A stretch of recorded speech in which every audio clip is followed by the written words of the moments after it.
أعوذ بالله من الشيطان الرجيم بسم الله الرحمن الرحيم رب اشرح لي صدري ويسر لي أمري واحلل عقدة من لساني يفقهوا قولي۔ آج ہم شروع کر رہے ہیں سورۃ الرعد۔ یہ مدینہ میں نازل ہوئی۔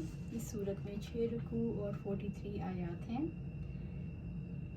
نزولی ترتیب کے اعتبار سے 96 نمبر کی سورت ہے اور مصحف کے اعتبار سے 13 نمبر پر ہے۔ اس صورت میں الرعد، البرق، الصواعق اور بادلوں سے بارش برسنے کا ذکر ہے، جیسا کہ رب العزت نے فرمایا، اور بادل کی گرج اس کی حمد کے ساتھ اس کی تسبیح کرتی ہیں، اور فرشتے اس کے خوف سے اور کڑکنے والی بجلیاں بھیجتا ہے، پھر جس پر چاہتا ہے انہیں گرا دیتا ہے، اور وہ اللہ تعالیٰ کے بارے میں جھگڑ رہے ہوتے ہیں اور بہت سخت قوت والا ہے۔ اس صورت میں توحید، رسالت، نبوت، بعثت، جزا کا اثبات ہے اور مشرکین کے شبہات کا رد ہے۔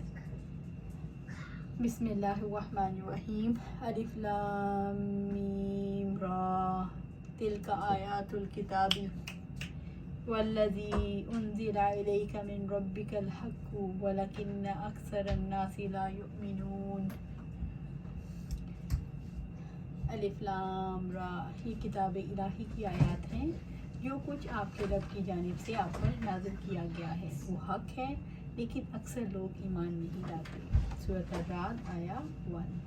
الف لام میم را، حافظ ابن کثیر لکھتے ہیں، قرآن کریم کی جس سورت کی بھی ابتدا حروف مقطعات سے ہوئی ہے، اس سے اس کا اشارہ کرنا مقصود ہے کہ یہ قرآن اللہ تعالیٰ کی برحق کتاب ہے، جس کی حقانیت اور صداقت میں ذرا برابر بھی شبہ نہیں، اسی لیے تو اس جیسا کلام کوئی انسان نہیں لا سکتا۔ تلک آیات الکتاب، یہ کتاب الہی کی آیات ہیں۔ اللہ تبارک و تعالیٰ آگاہ فرماتا ہے کہ یہ قرآن کتاب اللہ کی آیات ہیں، جو دین کے اصول و فروع میں ہر اس چیز کی طرف رہنمائی کرتی ہیں جس کے بندے محتاج ہیں۔ والذی انزل الیک من ربک، اور جو کچھ آپ کے رب کی جانب سے آپ پر نازل کیا گیا ہے، اور وہ قرآن عظیم ہے۔ الحق، حق ہے، یعنی وہ ثابت شدہ حق ہے، اور یہ قرآن جو رسول اللہ صلی اللہ علیہ وآلہ وسلم پر آپ کے رب کی طرف سے اتارا گیا، وہ واضح حق ہے، کیونکہ اس کی خبریں صدق پر مبنی ہیں، اس کے اوامر و نواہی سراسر عدل ہیں، اور قطعی دلائل اور براہین ان کی تائید کرتے ہیں۔ جو کوئی اس کے علم کی طرف متوجہ ہوتا ہے وہی حقیقی اہل علم میں شمار ہوتا ہے، اور اس کا علم اس کے لیے عمل کا موجب بنتا ہے۔ وَلَكِنَّ أَكْثَرَ النَّاسِ، لیکن اکثر لوگ یعنی اہل مکہ لا یؤمنون، یعنی وہ تصدیق نہیں کرتے۔ یہ اللہ تعالیٰ کی جانب سے ہے، یعنی اکثر لوگ یا تو قرآن سے جہالت، اس سے روگردانی اور اس کی طرف عدم توجہ کی بنا پر، یا محض عناد اور ظلم کی وجہ سے اس قرآن پر ایمان نہیں رکھتے۔ اکثر لوگ اس سے فائدہ نہیں اٹھاتے، اس کی وجہ سے اس سبب کا معدوم ہونا جو فائدہ اٹھانے کا موجب ہے۔ رب العزت نے فرمایا، اور آپ خواہ کتنی حرص رکھیں، اکثر لوگ ہرگز مومن نہیں ہوتے۔ سورہ یوسف آیا 103۔ یہ آیت دلیل ہے کہ ایمان لانے والے کم لوگ ہوتے ہیں جو جانتے ہیں کہ ان کے رب کی طرف سے حق ہے، جیسا کہ رب العزت نے فرمایا، بس جو لوگ ایمان لائے تو وہ جانتے ہیں یقیناً وہ ان کے رب کی طرف سے حق ہے۔ سورۃ البقرہ آیا 26۔ اللہ الذی رفع السماوات بغیر عمد ترونها ثم استوى على العرش وسخر الشمس والقمر كل يجري لأجل مسمى يدبر الأمر يفصل الآيات لعلكم بلقاء ربكم توقنون۔ اللہ تعالیٰ وہ ذات ہے جس نے آسمانوں کو بغیر ستون کے بلند کیا، تم انہیں دیکھتے ہو، پھر وہ اپنے عرش پر بلند ہوا، اور اس نے سورج اور چاند کو مسخر کیا، ہر ایک مقررہ مدت کے لیے چل رہا ہے۔ اللہ تعالیٰ ہی سارے کام کی تدبیر کرتا ہے، وہ نشانیوں کو کھول کھول کر بیان کرتا ہے تاکہ تم اپنے رب کی ملاقات کا یقین کرو۔ سورۃ الرعد آیا 2۔ اللہ الذی رفع السماوات، اللہ تعالیٰ وہ ذات ہے جس نے آسمانوں کو بلند کیا ہے۔ اللہ تعالیٰ کی قدرت کا کمال اور اس کے غلبہ اقتدار کی وسعت اور عظمت کا بیان ہے کہ اس نے اپنے حکم سے ستونوں کے بغیر تمہارے سروں پر بہت سے آسمان بنا دیے۔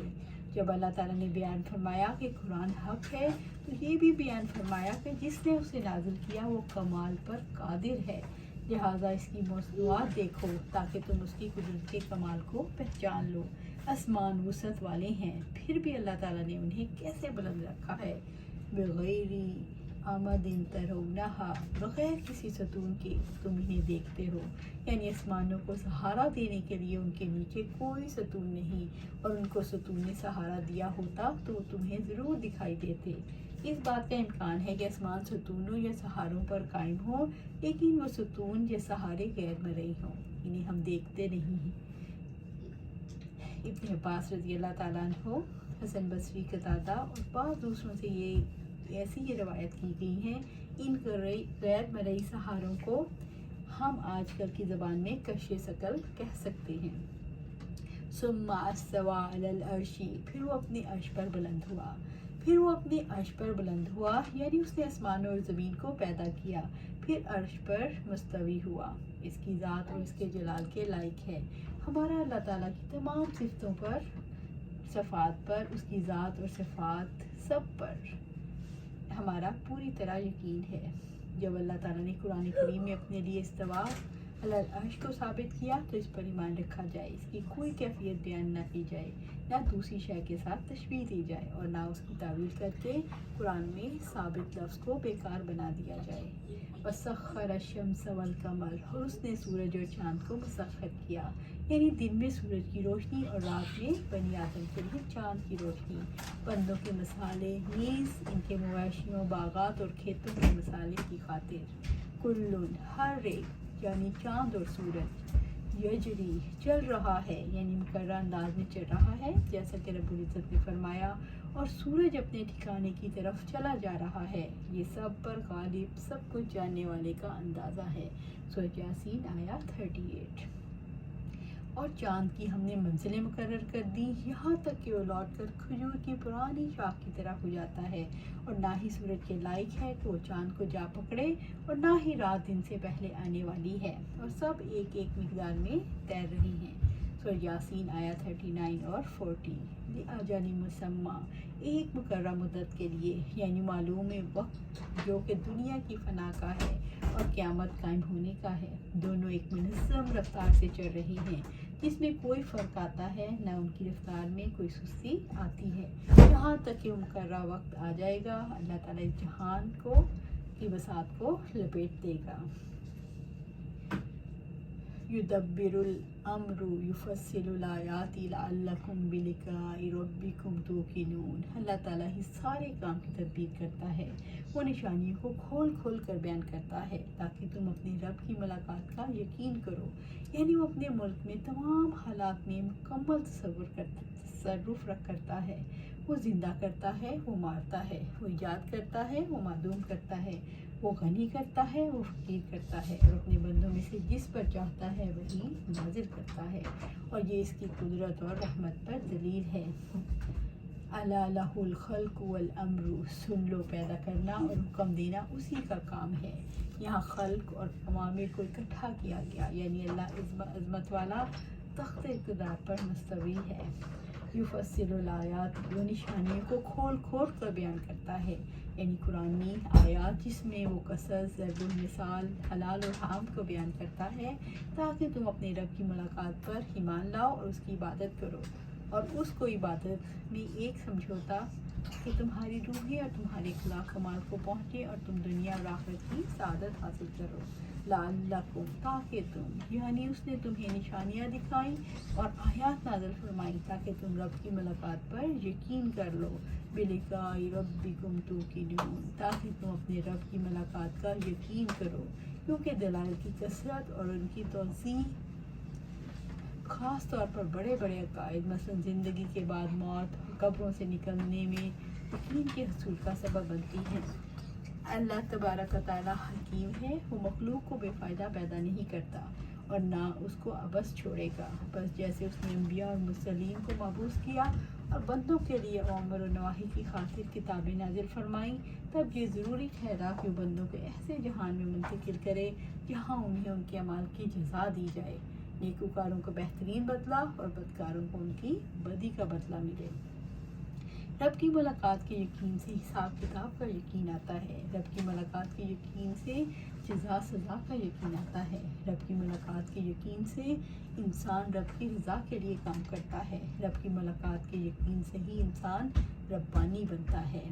وَهُوَ الَّذِي مَدَّ الْأَرْضَ وَجَعَلَ فِيهَا رَوَاسِيَ وَأَنْهَارًا وَمِنْ كُلِّ الثَّمَرَاتِ جَعَلَ فِيهَا زَوْجَيْنِ اثْنَيْنِ يُغْشِي اللَّيْلَ النَّهَارَ إِنَّ فِي ذَلِكَ لَآيَاتٍ لِقَوْمٍ يَتَفَكَّرُونَ۔ اور وہی ہے جس نے زمین کو پھیلایا اور اس میں پہاڑ اور دریا بنائے اور اس میں ہر طرح کے پھل سے ایک ایک جوڑا اور دو دو قسم کا بنایا، وہی رات کو دن پر اڑا دیتا ہے، بلا شبہ ان لوگوں کے لیے اس میں نشانیاں ہیں جو غور و فکر کرتے ہیں۔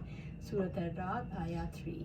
وَهُوَ الَّذِي مَدَّ الْأَرْضَ، اور وہی ہے جس نے زمین کو پھیلایا، وہ قدرت والا رب ہے جس نے زمین کو زندگی کے لیے بچھا دیا، یعنی اللہ تعالیٰ نے زمین کو اپنے بندوں کے لیے تخلیق کیا، اس کو وسعت بخشی، اس میں برکت عطا کی، اپنے بندوں کے لیے اس کو پھیلایا اور اس کے اندر ان کے لیے فوائد رکھے۔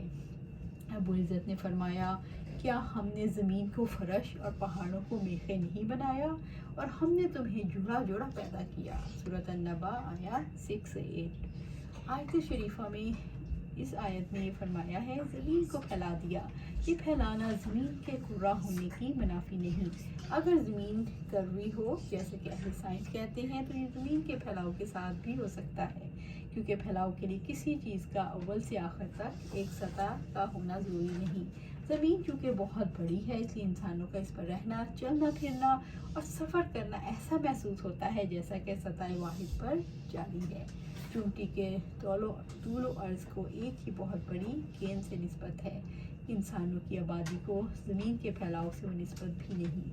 وَجَعَلَ فِيهَا رَوَاسِيَ وَأَنْهَارًا، اور اس میں پہاڑ اور دریا بنائے، یعنی زمین پر پہاڑوں کی میخیں ٹھوک دی اور اس میں نہریں، دریا، چشمے، ندی نالے بہا دیے، یعنی زمین پر بڑے بڑے پہاڑ رکھ دیے تاکہ زمین مخلوق کے ساتھ ڈھلک نہ جائے، لڑک نہ جائے۔ اس لیے اگر پہاڑ نہ ہوتے تو زمین اپنے رہنے والوں کے ساتھ ایک طرف جھک جاتی، کیونکہ زمین پانی کی سطح پر تیر رہی ہے جس کو ثبات و استقرار نہیں، مضبوطی کے ساتھ جمے ہوئے پہاڑوں کے ذریعے سے اس میں توازن پیدا کیا، جن کو اللہ تعالیٰ نے زمین کے لیے میخیں بنا دیا۔ وَانْہَارًا، یعنی زمین کے اندر دریا بنائے جو انسانوں، ان کے مویشیوں اور ان کے کھیتوں کو سیراب کرتی ہیں، پس ان دریاؤں کے ذریعے سے درخت، کھیتیاں اور باغات اگائے اور ان کے ذریعے سے کثیر برآمد کیا۔ وَمِن كُلِّ الثَّمَرَاتِ جَعَلَ فِيهَا زَوْجَيْنِ اثْنَيْنِ، اور اس میں ہر طرح کے پھل سے ایک ایک جوڑا دو دو قسم کا بنایا، یعنی دو قسمیں، دو اصناف پیدا کی، جیسے میٹھے اور کڑوے اور زرد اور سیاہ۔ نباتاتی حیات میں نر اور مادہ کے راز سے قرآن حکیم نے پردہ اٹھایا، اس سے پہلے اور اس سے بہت بعد تک یہ راز کھلا نہیں تھا۔ یہ علم الہی ہے، آج سے 1400 برس پہلے حیاتات کا یہ مخفی راز برملا بیان کر دیا گیا، بتایا کہ درختوں کو پلانے کے لیے بھی اسی عملیے کی ضرورت ہے جو حیوانوں کی افزائش نسل کا سبب ہے۔ یہ راز جدید علم نباتات نے بتایا کہ تتلیاں اور دوسرے پرند درختوں کی باوری کا وسیلہ بنتی ہیں۔ تتلیاں نر کا مادہ درختوں تک پہنچا دیتی ہیں، یعنی پولینیشن کرتی ہیں، یوں درخت پھل لاتے ہیں۔ یغشی اللیل النہار، وہی رات کو دن پر رہا دیتا ہے، یعنی وہ رات کو دن پر اس طرح سے ڈھانپ دیتا ہے کہ روشنی کا کوئی وجود باقی نہیں رہتا، وہ دن پر رات کو طاری کر دیتا ہے جس سے تمام آفاق پر اندھیرا چھا جاتا ہے اور ہر جاندار اپنے ٹھکانے پر پہنچ کر دن بھر کی مشقت اور تھکن کو دور کرنے کے لیے آرام کرتا ہے۔ رب العزت نے فرمایا، کیا انہوں نے نہیں دیکھا کہ یقیناً ہم نے رات بنائی تاکہ لوگ اس میں آرام کریں، اور دن کو دکھانے والا بنایا واقعی اس میں یقیناً بہت سی نشانیاں ہیں لوگوں کے لیے جو ایمان لاتے ہیں۔ سورۃ النمل آیا 86۔ اور ہم نے تمہاری نیند کو باعث آرام بنایا اور ہم نے رات کو پردہ پوش بنایا اور ہم نے دن کو روزی کمانے کا وقت بنایا۔ سورۃ النبا آیا 9 سے 11۔ ان فی ذالک لآیات، بلا شبہ اس میں نشانیاں ہیں، یعنی ان بکھری ہوئی نعمتوں میں اللہ تعالیٰ کی نشانیاں ہیں، لقوم یتفکرون، جو غور و فکر کرنے والوں کے لیے ہدایت اور رحمت ہے، یعنی لوگوں کے لیے جو ان آیات اور دلائل میں غور و فکر کرتے ہیں، ان عبرت کی نگاہ سے دیکھتے ہیں، اس ہستی کی طرف رہنمائی کرتی ہیں جس نے ان کو تخلیق کیا، ان کی تدبیر کی اور اس میں تصرف کیا۔